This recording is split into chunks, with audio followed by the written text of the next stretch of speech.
Hey, kids cook real food. Katie Kimball here for the Healthy Parenting Connector.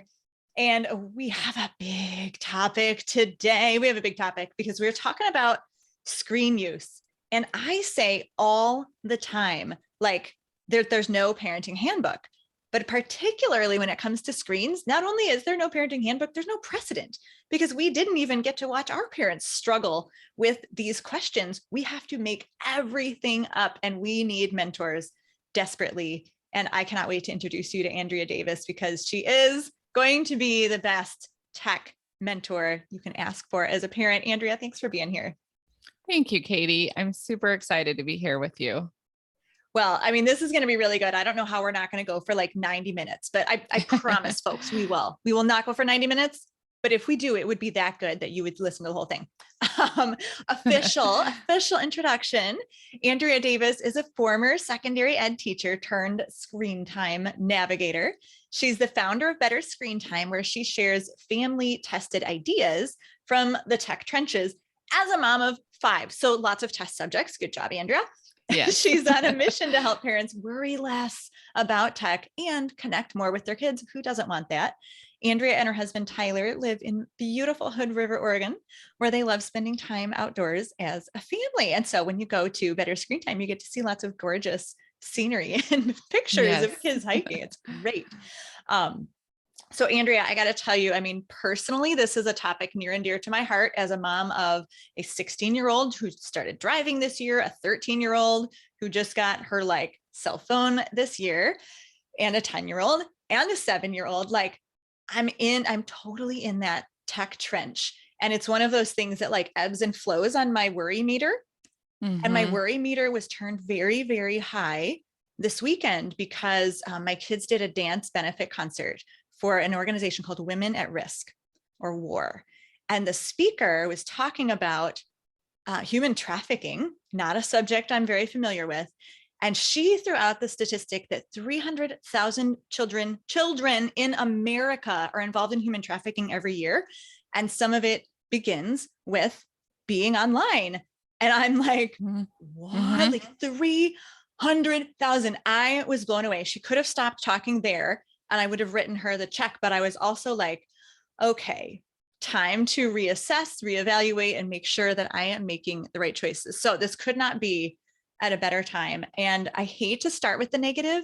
However, we kind of have to, because we got to motivate the parents. So what are the risks of screens and technology? Why should we care? Let's get our focus here. Yes, I'm glad that you shared that because that is a real risk. And for me, all it's taken is to actually sit across from a screen, just like you and I are doing right now, from a parent who has lost their child to something as simple as an online challenge. And a dear woman shared this experience of where her son did the choking challenge. And it was an innocent thing. He really didn't spend a lot of time on social media. He wasn't necessarily attached to his phone.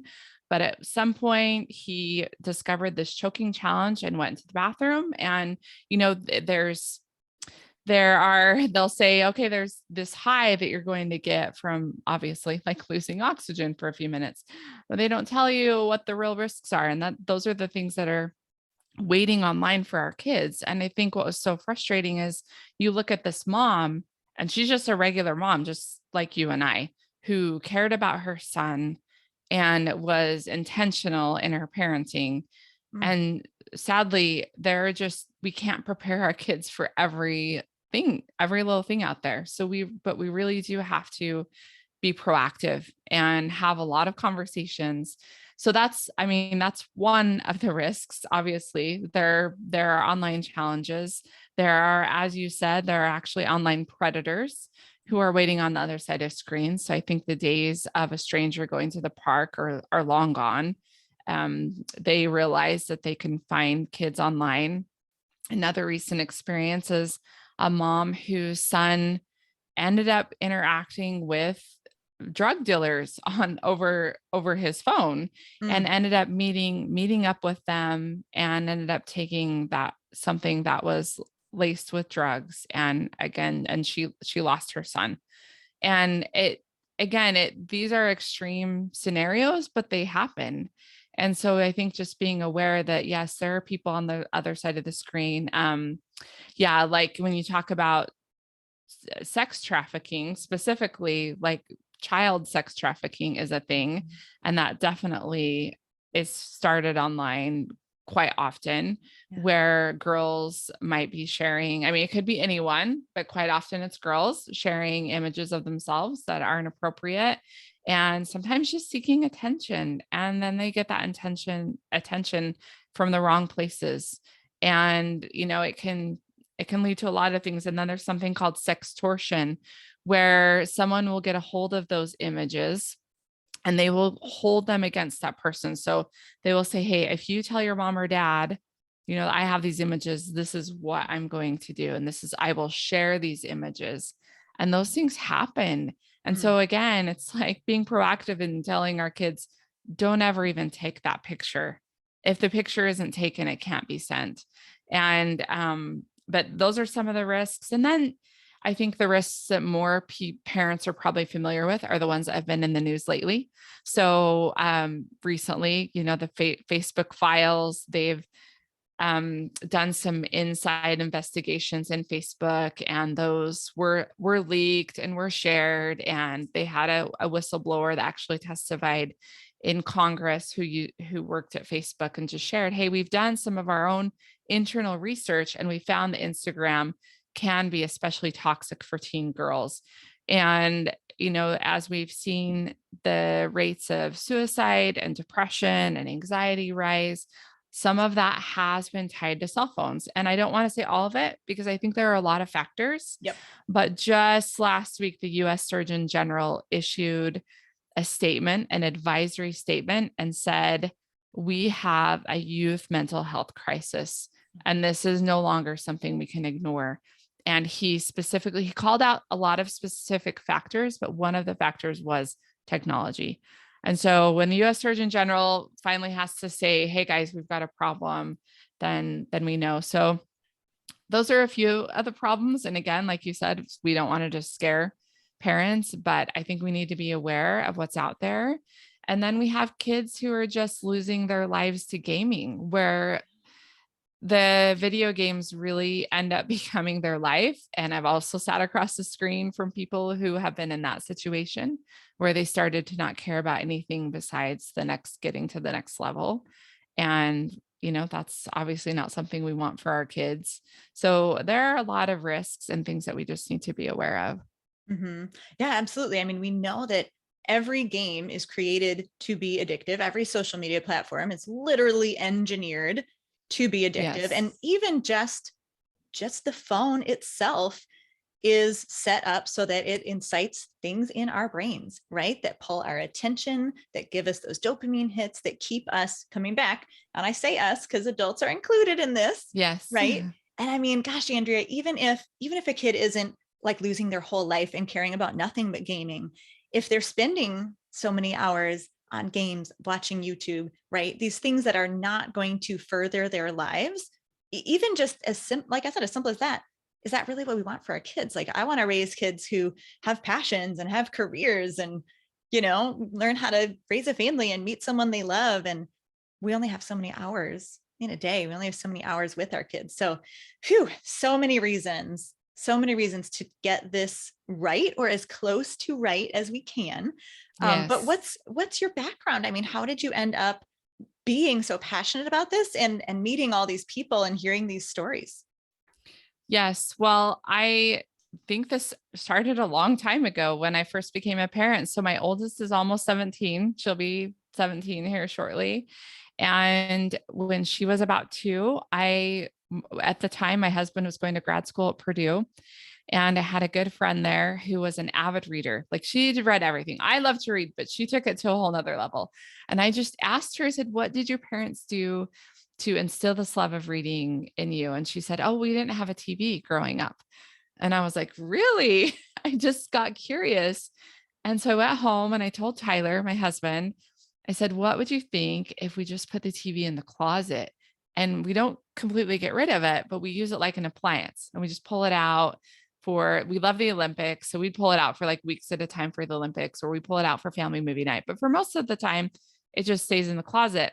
And my husband's super practical. He's an engineer and he doesn't love sports. So it was kind of like, sure, let's do it.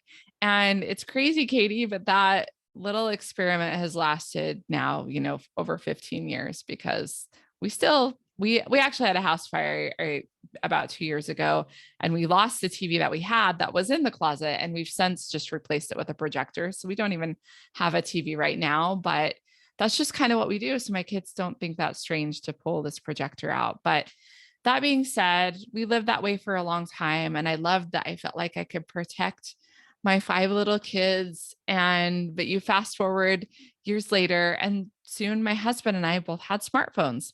And you and I have been parenting probably about the same amount of time. And so, that when we both first became parents, we didn't have smartphones. We may have had a cell phone of some kind, but we didn't have smartphones. And so I started to see how distracted I was becoming as a parent by this device that I was carrying around in my pocket. I also started to see that the TV was becoming the least of my concerns, that portable devices were everywhere, and that they were starting to show up in the school and at friends' houses. And so I was finally like, I can't just like keep feeling like I'm just protecting my kids. Well, several years ago, about 4 years ago, well, actually, let's see, 5 years ago now, this is crazy. We had a big move from Illinois to Oregon, to where we now live. And we handed over a smartphone to my oldest. She was in middle school at the time. And it wasn't like we went to the store and we were like, let's get the smartphone. It was just a leftover smartphone that we had. And I wanted her to be able to stay in touch with her friends that she left behind. Because as you know, moving in middle school, not fun. And then I didn't know anyone in this town. And I was worried, like, will she know where to get off the bus? Can she get a hold of me if she needs to? Because she doesn't know anyone either. And that really was the motivation behind handing that phone over to her. But fast forward a few months later, and she would come home from school and sit down to eat her bowl of cereal, her after school snack. And I would normally have a conversation with her at that point. But instead, she started pulling out this phone and was scrolling. And before I knew it, there were all these apps on the phone. It wasn't just like, oh, we're just texting with this phone. There were apps and all these new things. And I just had this moment where I thought, I have not prepared her for this. And I didn't prepare myself for this. And so we took a step back. We went back to a brick phone. There were lots of tears. It was very painful for all of us. But at that point, I thought, parents need more help. We need more help. And so I was looking for answers, and I just felt like a lot of what was out there was very fear-based. They didn't really give me a positive model of it was like either just hand them the phone and say good luck, or just like, don't ever allow them to use any technology and panic. And what I found, and I learned this from Dr. Meg Meeker, but she says that we should parent from a place of confidence and not a place of fear. And so that experience with that smartphone, it was making me parent from a place of fear. And that's not a productive place to parent. And so we started having conversations as a family. We backtracked and we're like, hey, how can we do this better? We started involving our kids. And that's really how Better Screen Time was born. What a great story. And I feel like you felt like you were giving your daughter a pair of scissors. Right. Single use, very functional. And then suddenly it was like this Swiss Army knife of crazy. And you're like, yes. Oh my gosh, it's really sharp. And we didn't know that what we were giving her. I just totally, I'm listening to your story and I'm like, totally. Like that is such a good analogy. Yes. They don't have emotion too. Yes. So, but like we do that as parents. We're like, do. We just make a decision that makes total sense. And then we go, oh my gosh, disaster has arisen. Yeah. So good for you to pull back and to go through the tears, and not only to create a system that really worked for your family, but then to codify that into a system that can work for all families and all ages. And your work is amazing. I love it. But let's talk about that age thing. Like, what do you recommend? Because I tell you, my daughter and I were in the mall the other day, and I started playing a game in my head to see how many kids were looking at screens. in the Mm-hmm. mall when they could have been looking around at like the amazing visual stimulation and sensory stimulation of a mall or talking to their parents. And I mean, I saw like probably an 8-year-old walking with his mother's cell phone walking. And I'm like, dude, this kid's going to go down the stairs. There were kids in the Yes. strollers with the cell phones. And like my heart started breaking. I had to stop playing the game. So Mm-hmm. Yep. ages and appropriateness, and maybe it's not ages, maybe it's maturity. I would love to hear you just sort of walk through what you recommend to parents for a personal device timeline. Yeah. So I think it's really important to think about brain development when it comes to this and what kids really need when it comes to development. So when we look at kids like 6 and under, really what do we know as parents? Like we know what they need, right? They need a lot of imaginative play. They need to be able to be creative. They need a lot of time to process emotions, experiences. They're really learning about the world around them. And they're learning how to do like nonverbal cues, like facial expressions and just really play. Like play is their work. And so if we hand over an iPad to a young child, younger than 6, knowing that on this iPad has been designed to really keep us connected and to keep us hooked. Because these apps that are on the iPad, that's how they're designed. They're games. And even though they might be educational, what I just like to ask parents, like, think of what we just kind of think good, better, best, right? So is maybe an ABC game on the iPad, is that good? Okay, well, maybe it could be if there's a time limit, but what could be better? And what, like, ultimately, it would just be sitting down with some letter magnets and use a parent sitting down with the child on the floor and just putting those on the fridge and just doing A, B, C, and making a little game out of it. Because so then you're serving a lot of different sensories, you're serving a lot of, you're just helping your child in a variety of ways because they're having to use their fine motor skills to put the magnet letters onto the fridge.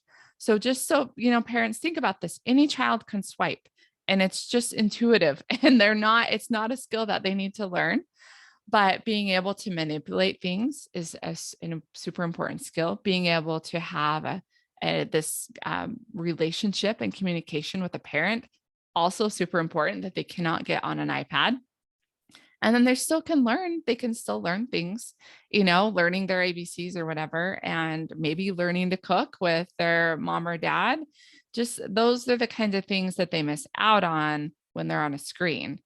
And the other thing is super important for parents with kids that age to think about is to think about, how do you want your child to just, like, if something goes wrong, how do you want them to self-soothe? How do you want them to learn to really just be able to handle those emotions? And as you've talked to someone like Dr. Dimitri Christakis, he is a leader when it comes to screen time research, especially for young kids. And he's up in Seattle. And one of the things that he talked about that he would see in his doctor's office as portable screens became mainstream, that parents would come in, the kid would get a shot or, something, they would be upset, and the parent would hand the child a phone to make them feel better. And this is repeatedly happening. And so what happens is then we have this habit loop where then the child is like, okay, I feel bad. So what do I need to do to feel better? I need to turn to a screen. And I think, Katie, the real problem with that is that then we look at years down the road and parents wonder why their teenagers, when they're feeling depressed, why they turn to a screen. It's because we trained them to do that, and that's what is so important. It's like parents will just think, well, it's just like, this is just so much easier. Yeah, it's easier now. In the long run, you're doing a huge disservice to your child and to yourself. Like, you'll regret it. And I don't want any parent out there to feel guilty if they've done that. I think we've all done that before. And sometimes you just end up in a horrible situation, and maybe you hand it over, you're stuck in traffic for an hour, and you've tried all the things and the kid's still crying. Like that's a different thing. But I think it's just thinking about, what do we do repeatedly those are kind of my thoughts for the younger kids, at least. Yeah. And, I have another interview with Dinah Rose who told the same story, that when her child got some shots at her well checkup, the nurse tried to hand her a sucker. And she said, no, not because she cared a whit about the sugar, which was funny because I'm like, really? Oh, like this was a paradigm shift for me. She said, I wanted her to get a hug and to get consoled and Oh, soothed by a body. And as soon as she stopped crying, I gave her the sucker. And I was like, mm. again, blew my mind, but Oh, I love that. exact same story, exact same. It's the habit loop, right? Yes. So well put. So do you say absolutely no screens under 6 or just very limited time, or what's your rule there? Yeah, just limited. And then knowing the difference between the different types of screens. And this is something that I didn't understand, that I feel really strongly about teaching other parents, because those of us who've been parenting for a long time, touch screens weren't an option when our older kids were young. Yeah. So what happened is, around that same time when we got handed that phone over to our oldest, we actually got an iPad. And it was mostly because the kids wanted to make movies together, which I love. And that's Yeah. great because they're doing it together and they're being creative, right? 100%. But what happened is that then at the time, my youngest was 3, and it just seemed like everyone was kind of pushing it. Like, this is, if you want your kid to be, I don't, normal, I guess is the best way to put it. Like, you will let them play on an iPad. And so it's interesting because I downloaded some of these apps, like ABC apps and whatever. And I just noticed, like, she would play on it for 30 minutes. And like, it was like, I would have to rip that thing out of her hands. It was just like a tech tantrum, literally. Mm.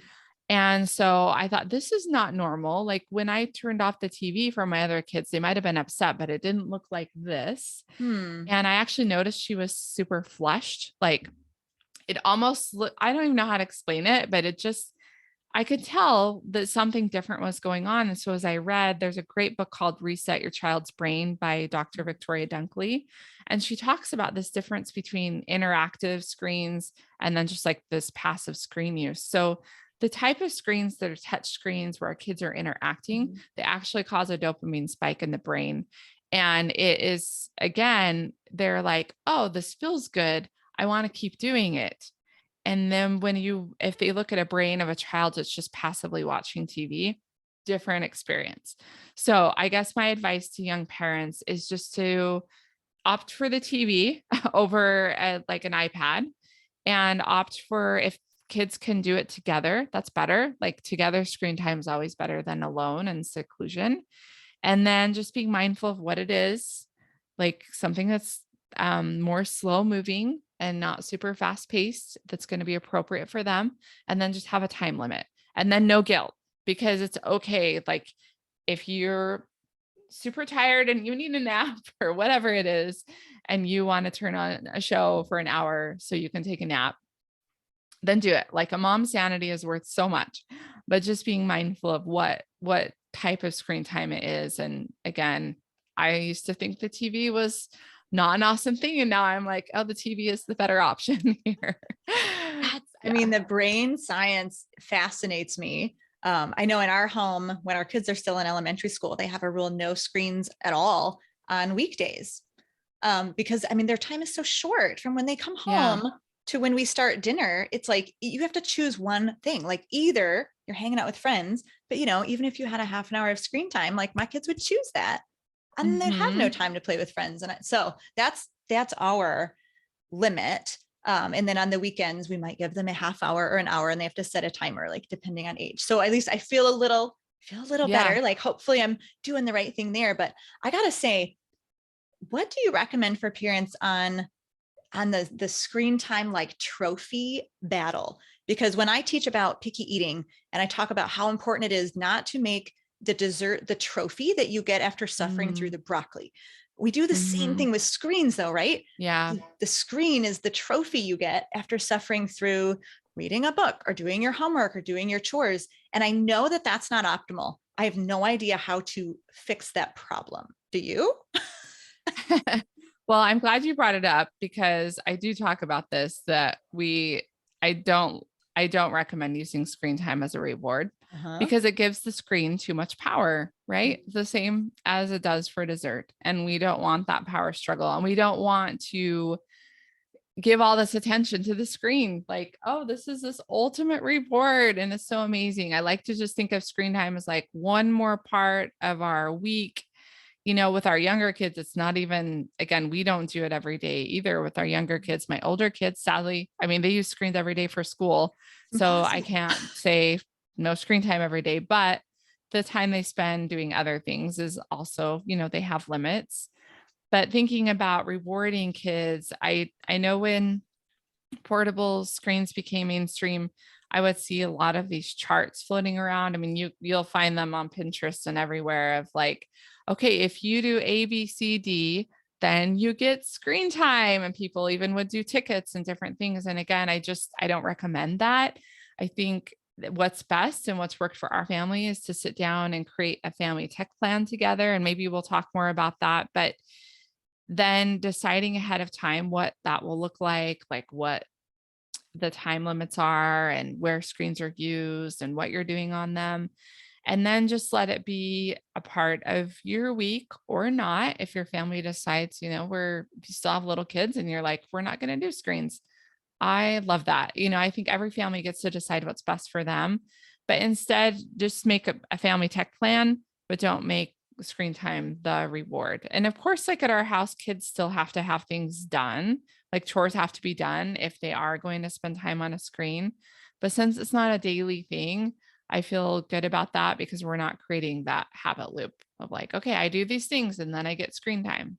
Instead, Right. it's like I do these things and today I might go to the park with my friends, or today I might just sit down and read a book, whatever, they choose to do. Right. I feel like you're just putting things in an order, right? You do your work first and then you recreate.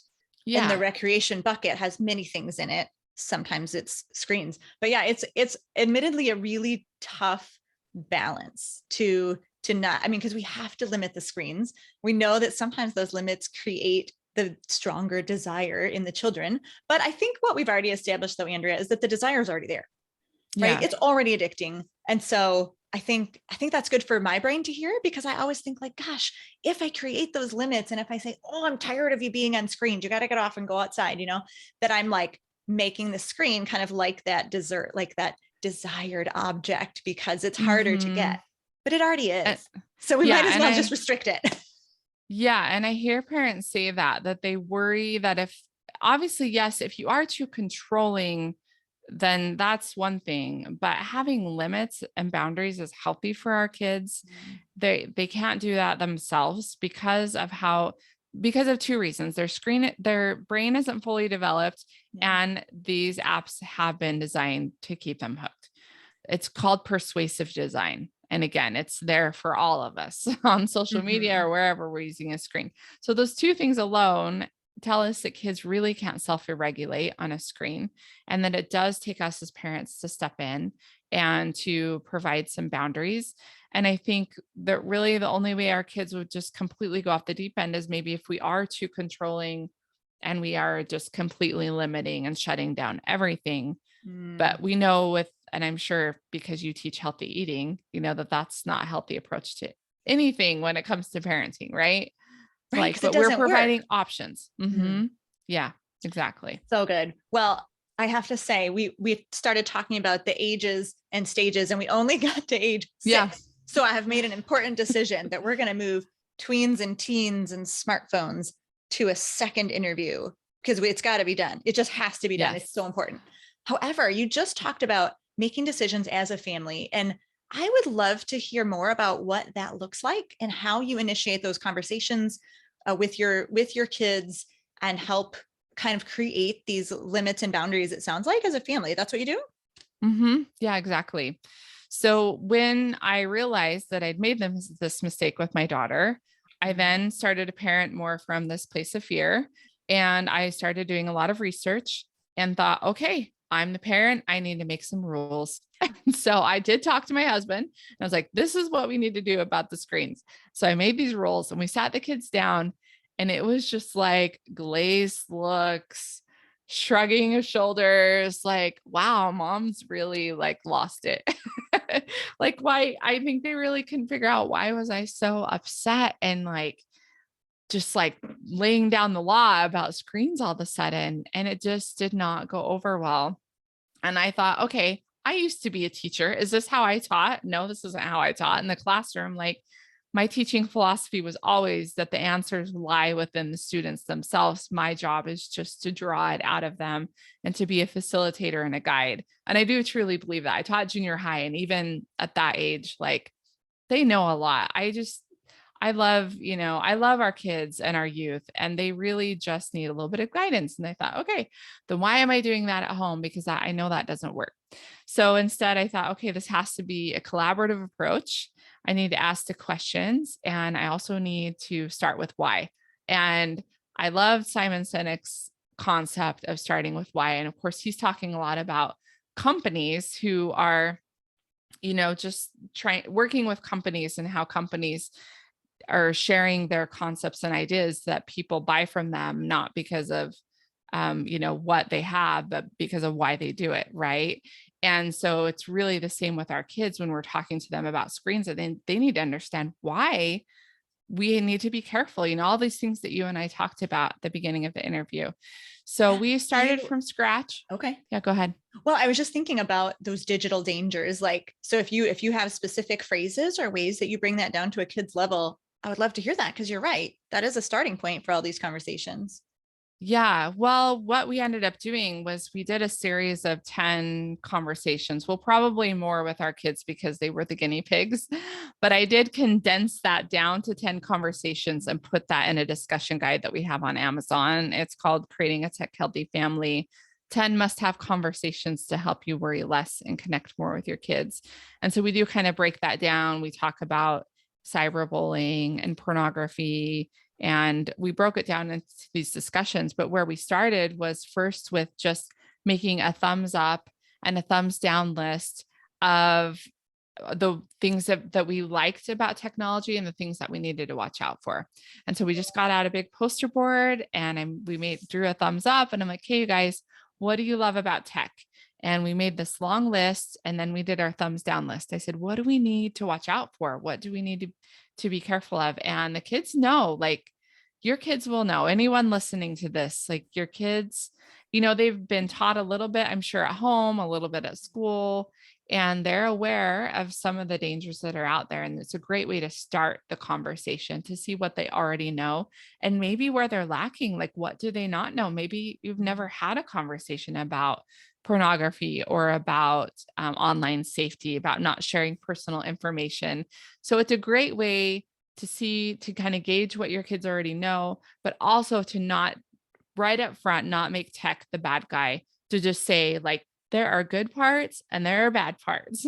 And I read this line from Richard and Linda Eyre, who are some of my favorite parenting experts.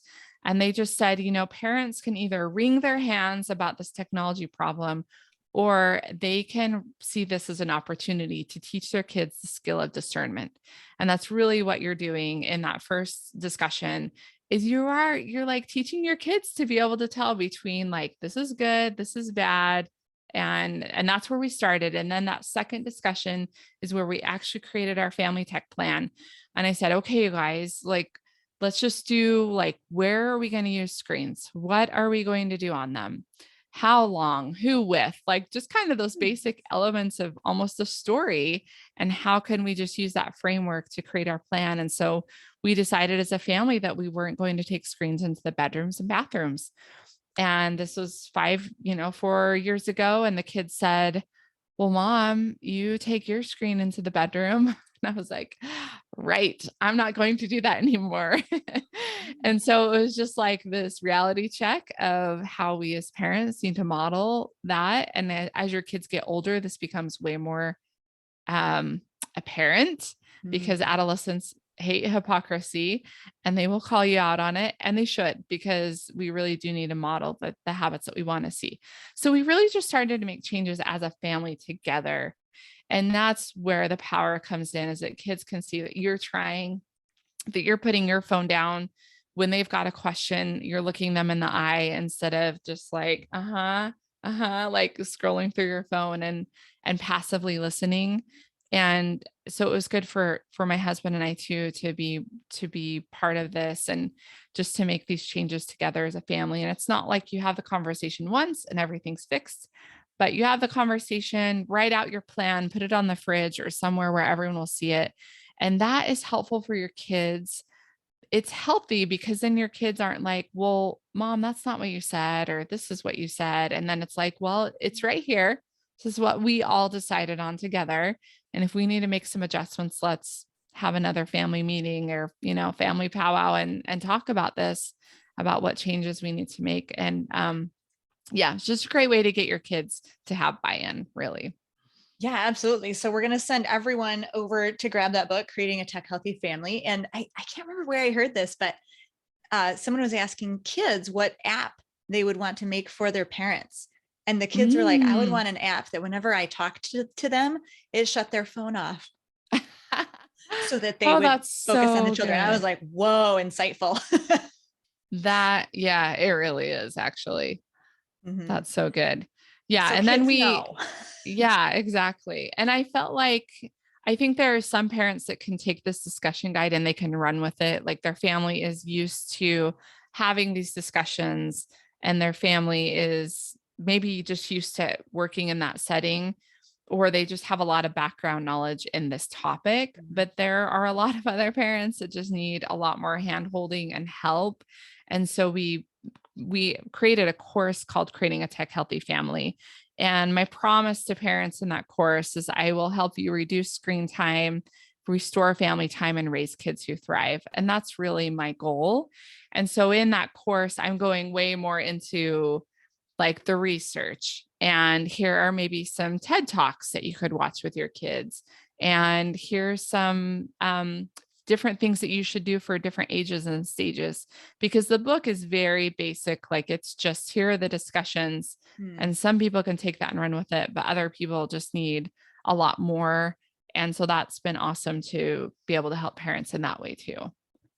Absolutely. And, let's just latch on to that, like raising kids who thrive, right? That is so what we want. We are living in an era of screens. We are not going to escape them.